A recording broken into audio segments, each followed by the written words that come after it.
समाजाला आरक्षण द्या हे तिने सांगितलं होतं आणि आज या सरकारला या मंचावर मी सांगू इच्छितोय की बाबासाहेबांनी जर या समाजाला आरक्षण देण्याचं मान्य केलं होतं, संविधान निर्मात्याने हे मान्य केलं होतं, तर ज्या संविधानाच्या वरती तुम्ही राज्य करताय त्या राज्यकर्त्यांनी सुद्धा बाबासाहेबांच्या इच्छेचा मान ठेवून मराठा समाजाला आरक्षण दिलं पाहिजे ही आमची भूमिका आहे.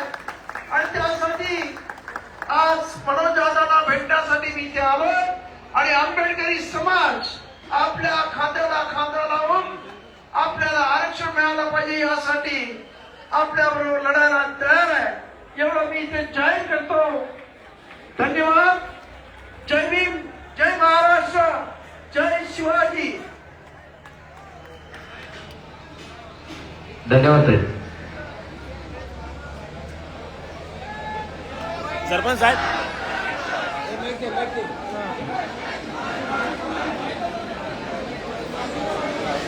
आज मनोज दादांची तब्येत त्यांनी ज्या पद्धतीने आपलं आयुष्य या आरक्षणासाठी लावलेलं आहे, आज त्यांना बोलायला सुद्धा जमत नाही ही परिस्थिती आहे.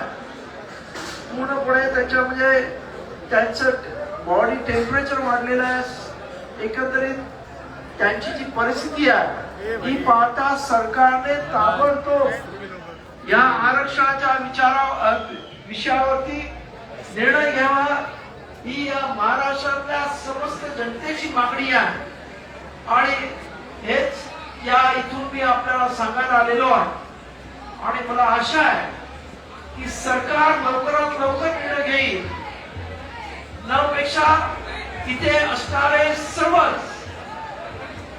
जे जे बाबासाहेब आंबेडकरांचे मानणारे आहेत, जे बाबासाहेब आंबेडकरांच्या संविधानावरती विश्वास ठेवणारे आहेत, ते सर्वजण हळूहळू रस्त्यावरती येतील आणि ह्या आरक्षणाचा प्रचंड उद्रेक होईल. त्यामुळे सरकारने ताबडतोबीने या बाबतीत निर्णय घ्यावा ही आमची भूमिका.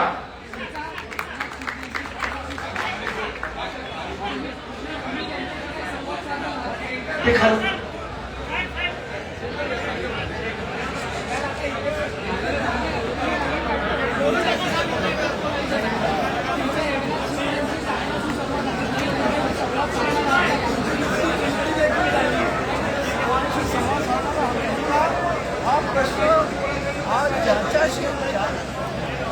हा प्रश्न सोडवणे हे महाराष्ट्रासाठी अत्यंत महत्वाचं आहे.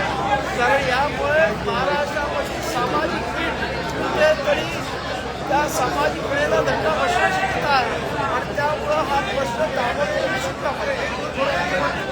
असं आहे की तुम्ही पाठिंबा देत आहेत, मात्र एक नातून विरोध करतायत. कोण? तुम्ही पाठिंबा देत आहेत, मात्र एक नातून विरोध करतायत. कोणीच विरोध करत नाही. सर्वांनी पाठिंबा दिलेला आहे. कारण बाबासाहेबांच्या विचाराच्या पुढे कुठच्याही आंबेडकरी समाजातला नेता नाही. त्यामुळे सर्वांनी पाठिंबा दिला.